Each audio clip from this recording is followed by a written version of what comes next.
right, our bottom liners have been studying the budget documents for a few hours now. Jim Stanford is an economist with Unifor. He's in Edmonton tonight. Preet Banerjee is a personal finance writer and broadcaster. He's here in Toronto. And Amanda Lang, of course, is our senior business correspondent. She's been in Ottawa all day. Patty Croft, by the way, is away this week. Preet, I'm going to start with you. You're the personal finance guy. So in real terms for dollars and cents, what does this day mean to Canadians? Well, I guess you could call this sort of federal budget part two, and all the stuff that really affects Canadian households was announced in the fall, namely the universal child care benefit expansion. So a lot of people in July will be getting big fat checks for $420 for each kid that they have that's 17 and under. So everything that was announced today, from a household perspective, there's not really a lot that you're going to see that has changed. Any disagreement on that, Jim? Well, no, I think Preet's right. And the other thing to remember, Peter, is that the dollars and cents effect on Canadians is not just the tax return and all the specific provisions there. It's also the dollars and cents you spend in your day-to-day life.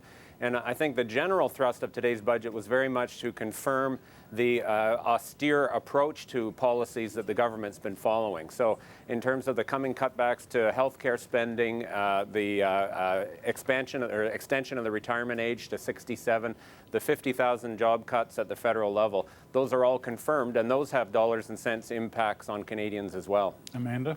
Well, I mean, I guess I would counter that with if there's a group that actually stands out among kind of individual groups to benefit, it's seniors. So, extending compassionate care leave, employment benefits from 6 weeks to 6 months, that's a big deal. The accessibility credit to make your home more accessible, that will also target seniors. They'll like that a lot. The TFSA, as we now know, overwhelmingly seems to benefit seniors as well as kind of middle-low income families. So, I don't know, I would say if the achievement here is dollars in pockets, that this summer they want real effect to be felt by Canadians, there's a bunch of groups that will feel that.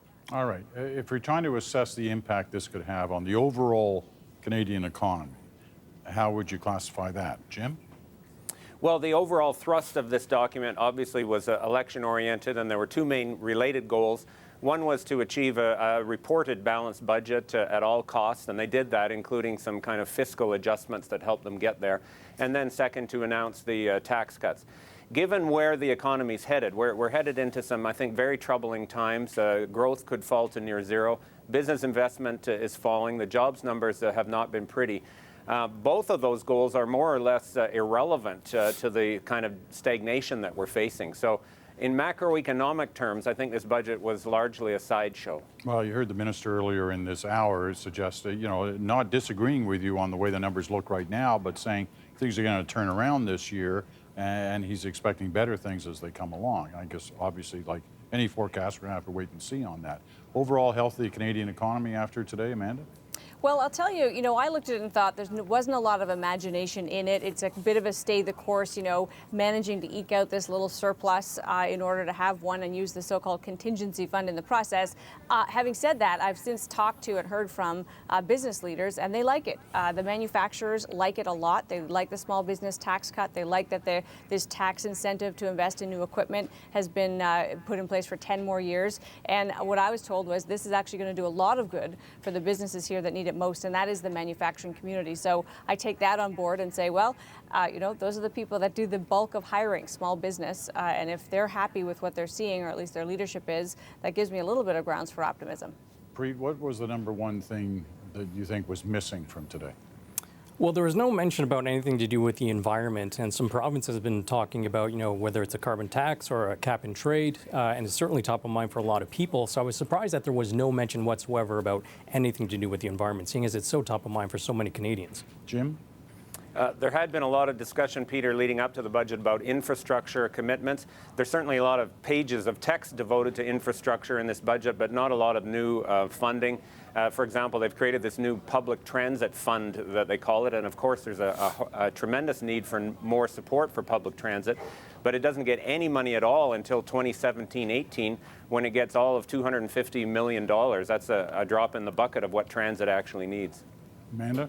Well, I would agree on infrastructure, but I would say if there's an economic opportunity in this country that was completely, virtually ignored in this budget, it's our First Nations. That is a category where we've got the fastest growing, youngest population, huge opportunity for economic growth there, and just really not a lot going on in this budget, not even kind of the nice, the flowery talk that you usually get on these subjects. It was just virtually silent. All right, what about what was in there? What was the number one thing that surprised you? Jim?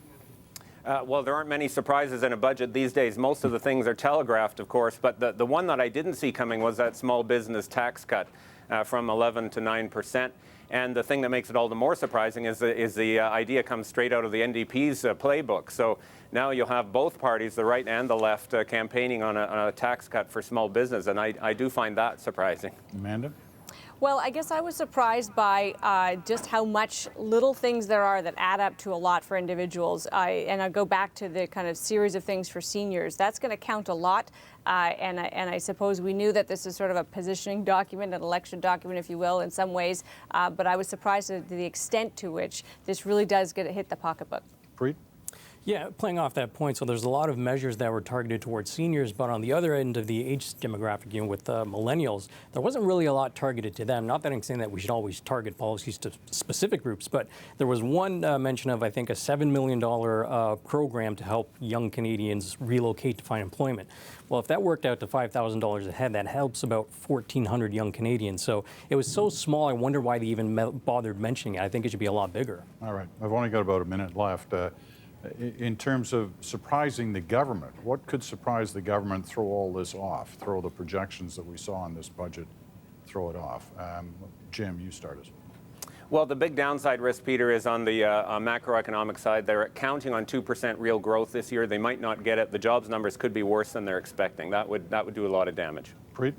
Yeah, I was going to echo that. If there's some kind of shock to the economy, that throws everything off the rails. All right, Amanda, you get the last word. I won't disagree with that. It could be an external shock. It could be that oil prices really don't behave and they stay low for long, and we're not prepared to meet that. The number he's using is around 55. That's the forecast they're using to assume that it'll stick around there as an average over the year. We'll see, as they say. All right, thank you much. Jim in Edmonton tonight, Amanda in Ottawa, Preet here in Toronto.